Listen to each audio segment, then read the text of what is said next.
As I've already shared too, man, throughout my incarceration, I thank God. He radically transformed my life while I was in prison. I discovered the call and the purpose He placed upon my life. First, just to know Jesus, also to make Him known, primarily through preaching and teaching the gospel and through discipleship. And ministry in prison was beautiful, man. But the transition home into ministry has it's beautiful too, man. I definitely salute everything God's doing out here in society and all throughout the world. He's God, He's moving everywhere. But the transition has been difficult too in ministry.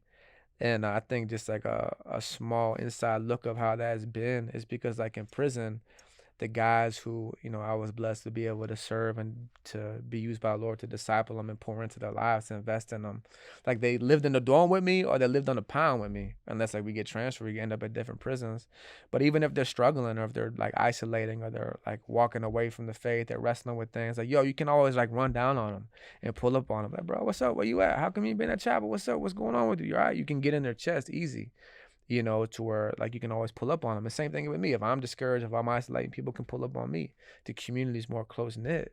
But out here in society, one of the first challenges I realized within ministry was I had to learn how to disciple different out here. I really had to learn how to um, pursue people differently in society.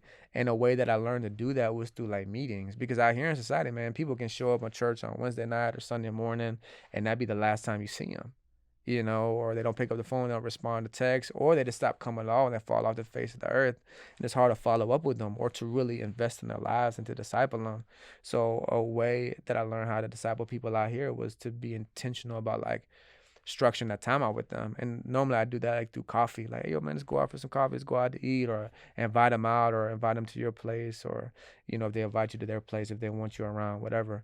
So I think that was like a ministry hack I had to learn out here, that the ministry context is different from prison out here in society.